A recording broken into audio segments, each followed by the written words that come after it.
Hello Chipsters, it's Gav. Welcome to another one of my videos. Today we will be looking at some teeny tiny 10mm wargaming figures. These are just part of what I'd say is my own collection. I have a collection of 10mm League of Augsburg, so the 1680s, 1690s period, mainly for the war in Ireland but also for the rest of Europe. That's King Louis, King William. I add to that when I want to. I can't say that it's going to be gamed anytime soon. It might do. I've always said whenever I decide to maybe have a game after all these years, I'll do so. But I just enjoy painting them up. I'll just have a week maybe where an hour a night I might get the little 10mm out and give them some love. Get the paintbrush on them, and it's just a bit different. And I really do enjoy seeing the mass ranks of the little fellas, as I call them. Sad, I know, but I enjoy it. It's like the pictorial, the picture look that I like. On these figures, you have to paint them completely differently than you would do a 28mm figure or even an 18mm figure. It's all about quite bright colours compared to what you'd normally paint. I'll go into it in a minute. I have done a video, was it a year or two ago, on how I paint the 10mm, so I'll hopefully remember to put that up if I can remember.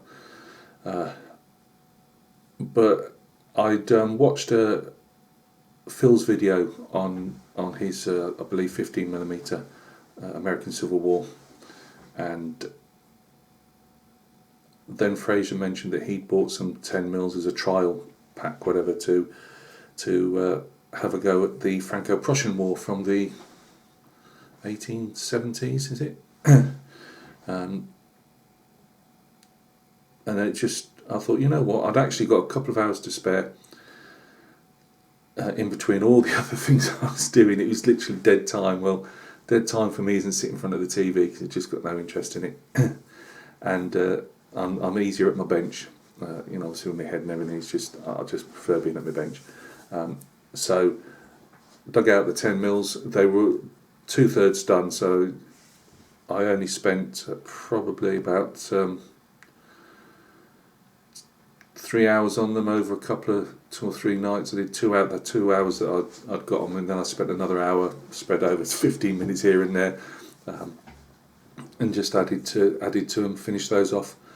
And I've got another unit I'd already pre-cleaned up, and I've got those on lolly sticks and I'm painting those. Sorry, I've got a frog in my throat.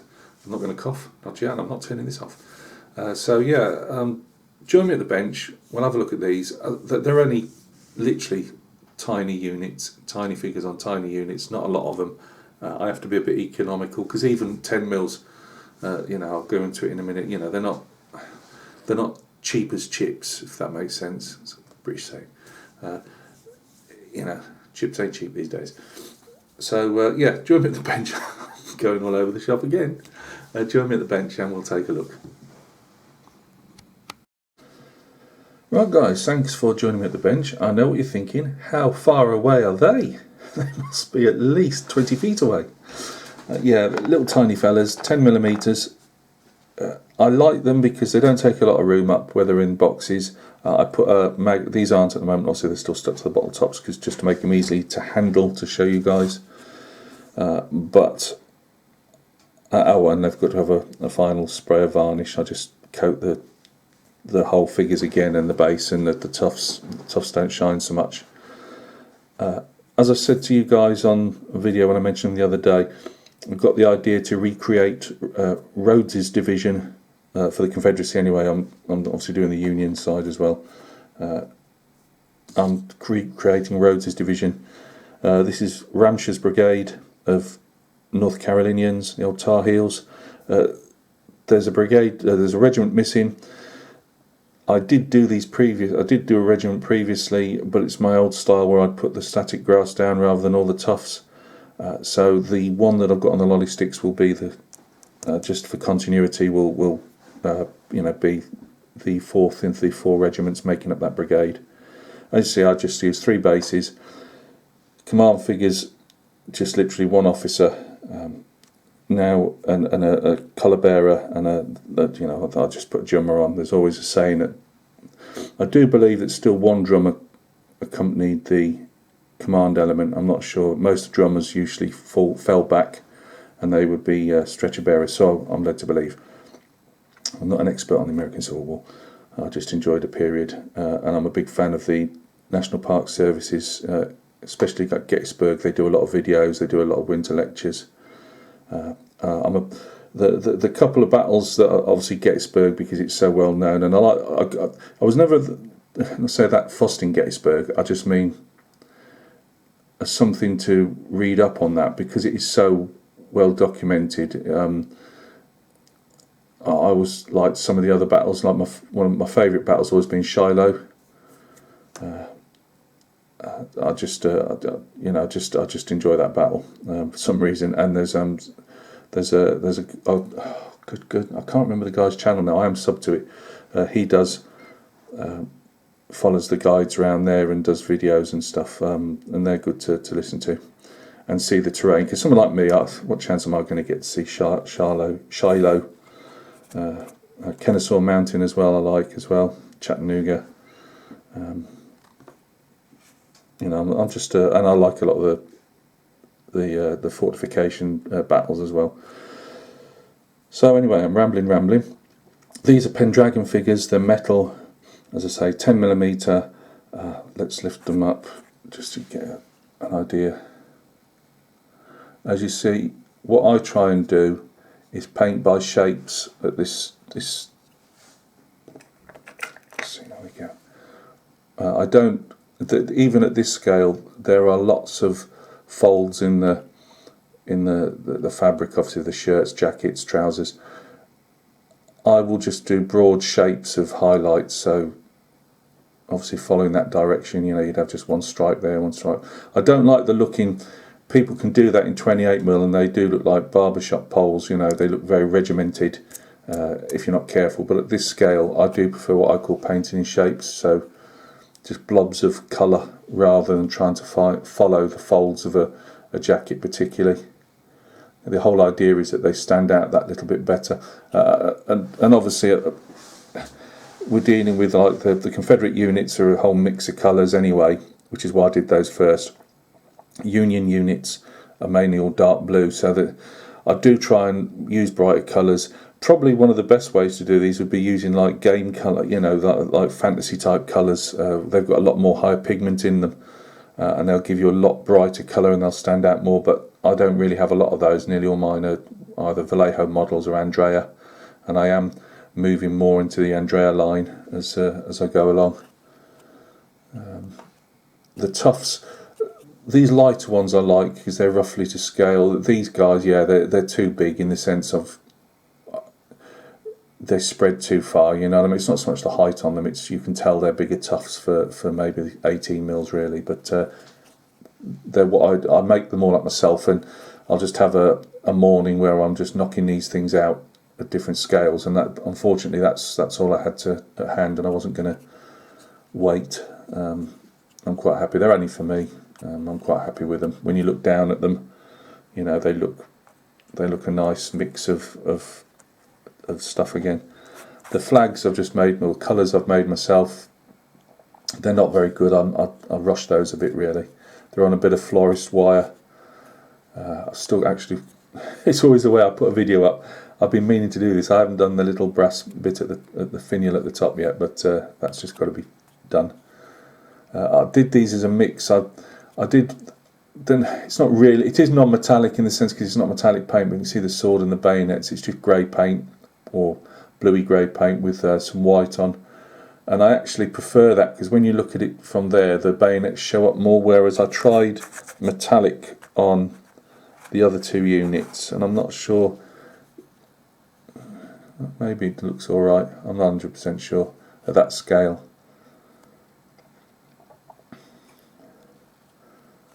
Again, we've got the homespun blankets and stuff. I've put two reds out. I'm not one for saying putting. Some of the guys, which is up to them, that they'll break a unit down into two poses of this, one pose of that. and then the colours of a jacket might be one red on each base.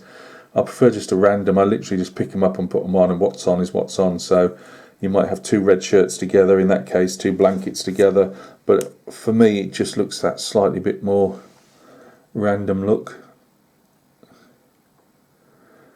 The units, although I'm calling them Rhodes's Division and Ramsher's, we've got a tough stuff, that one, Ramsher's Brigade, they're really for anything. If I suddenly decided to game these and I wanted to do Shiloh, say, not that I've got that many figures, but if I wanted to do Shiloh, they'd be suddenly something else. They are what they are. When I do the Federals, they're going to be the same. They'll just represent whatever they needed to be represented. The rocks again, just my cork rocks. I've gone with a black on these just to show them up more. Normally I don't normally use the black as a base on these rocks in 18mm or 28mm, but at this scale I just thought it might show them up a bit more. So there we go. There's some little 10mm. As I say, they're from Pendraken. They cost to buy, you're looking, as in from Pendragon, you're looking at 30 figures for, I think it's between £5 and £5.50, but they don't come with a command. You have to buy the command separately, and I believe the command are around the £2.50 mark. Please be aware, I'm not 100% sure on the prices. You'll just have to check yourself, but they I mean, at £5 £5 plus, if you went for a larger size, because these could easily be filled out, they would look more impressive with more either an extra figure on the end of each of these lines here, or literally add a third line and really have them compact, and that would give you a lot more effect, and you could obviously broaden the unit out, maybe 2 extra bases. I just do it for financial constraints. It's just, it's surprising how quick you fill that cart up, and it's just easier for me. I'm happy with them representing what they represent. It's just a bit of fun for me. I just enjoy painting them up, and as I say, they may never ever see grace a battlefield on the tabletop, or they may do. I don't know. Just like my 1690s and my Napoleonic sailing ships, which I do have to get back to at some stage. So, thank you very much for having a look at these.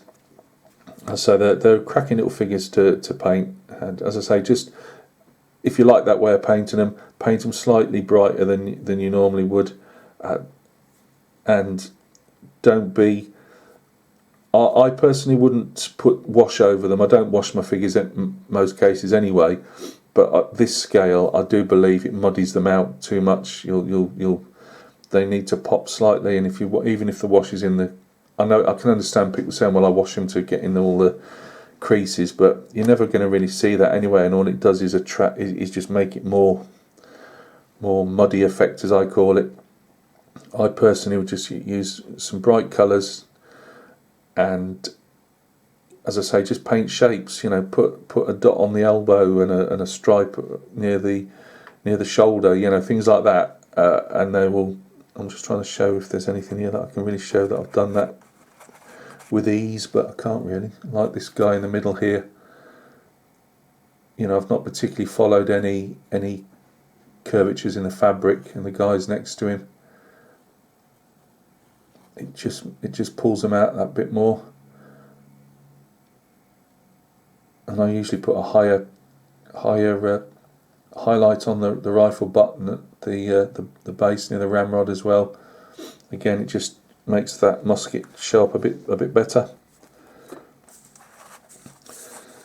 So I've got one more unit of those to do. Whether I'll do any more is at the moment I've got a fair amount on. I've got some more figures coming. I've got some Perry 28mm ordered last night, American Civil War Confederate. Not a whole unit. I'm actually going to try and do.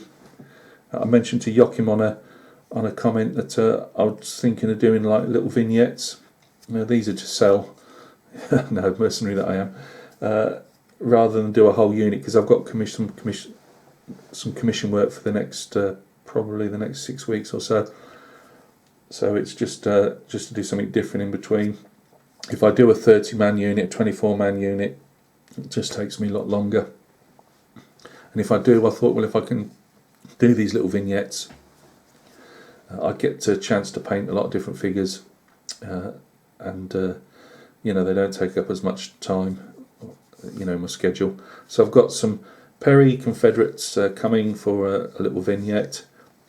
I've also got some Empress miniatures, Vietnam, US Marine Corps for the Battle of Hue in the Tet Offensive.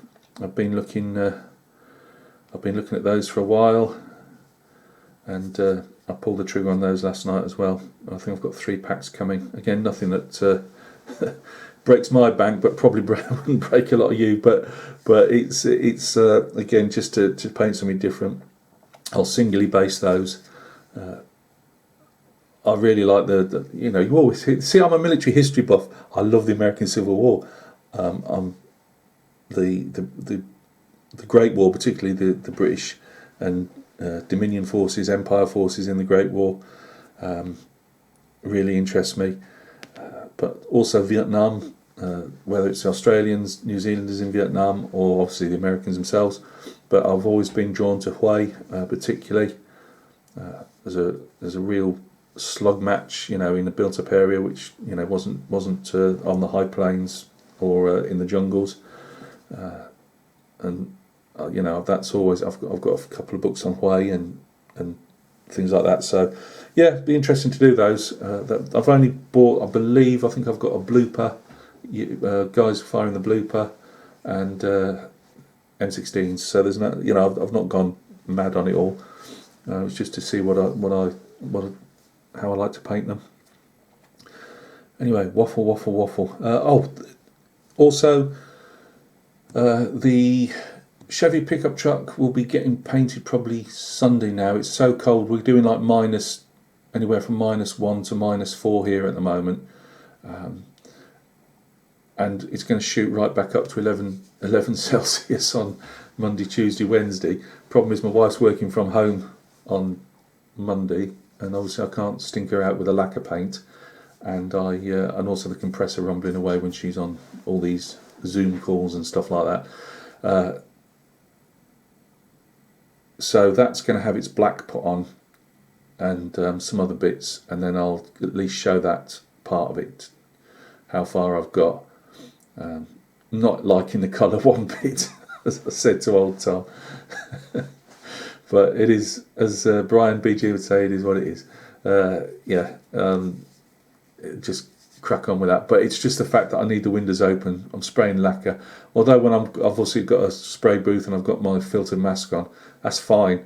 But when you take it off, it's so heavy in the air, because I've literally got the crack of the window open enough just to put the side of the hose that the spray booth uses out the window, and it really needs to be open at least, you know, a third of the way, both windows. So that's stalled until at least Sunday, between Sunday or Tuesday when she's back at work. I've got an unboxing of the Puma armour personnel carrier to come, and also hopefully right after this I'll be doing a couple of shout outs. So guys, look after yourselves. Thanks for listening to me waffle on. I know I do it a lot. That's just how the channel is. You know, I don't think I'll ever change. You're always going to be looking at anything from 12 minutes to 25-minute videos. That's just how it is. So look after yourselves. Keep your heads down, and we'll see each other on another video pretty soon.